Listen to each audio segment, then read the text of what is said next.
Hey, what's up, everybody? This is Chris from T3 Handicapping, coming to you on Wednesday, March 19th, 2025.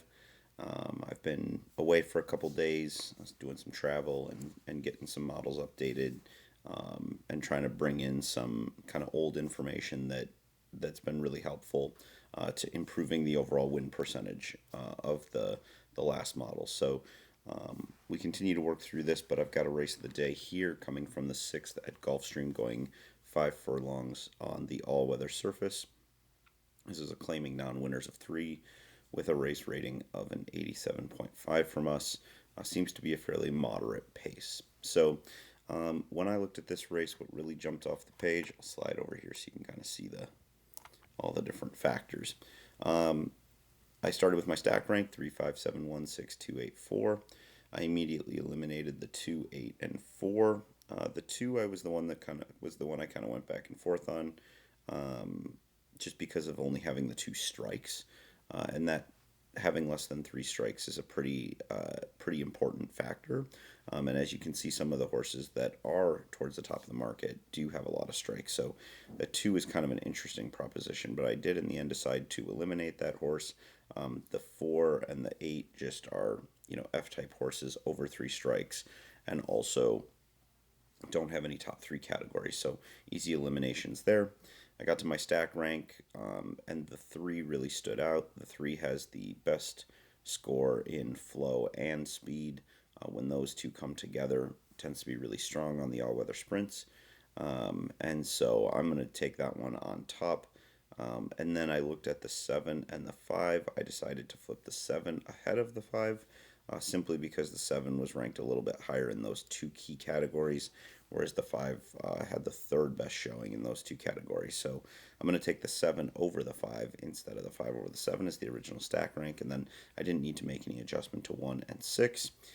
So then coming through to the actual creation of the ticket, it was pretty easy. 3 on top. I like the 3 a lot. That's going to be the one that I play. The 7 and the 5 are the most likely to me to come in second, although the 7 isn't likely at 2 to 1 to produce much value in that spot. And then in third, 7, 5, 1, 6, and then in fourth, 7, 5, 1, 6. So turning that into actual wagers, you can see that we have a win on the 3. That will be our usual $10 at even money or better. Now, for the second place for the exacta, I'm already anticipating not being able to play the 3-7, but I do think that the 6 at 10 to 1 may be worth it if it gets into the exacta. So there's a couple places where I tried to increase my value by moving the 6 up into that second spot. So here I'm going to play 3, 7, 5, 6 as long as the fair value is $12, or as long as the value is $12 or over on each combination. So right now it's a $3 combination. I would anticipate that be $2 or less by the time we hit post. The trifecta, we're just going to follow the rankings here. I like to stay a little bit tighter in the try. So 3 with 5, 7 with 5, 7, 1, 6. That'll be a total of $6 on a dollar.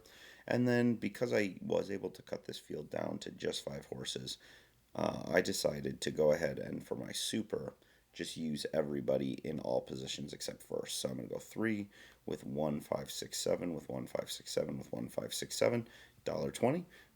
And then we will wait and see if we can cash a ticket today.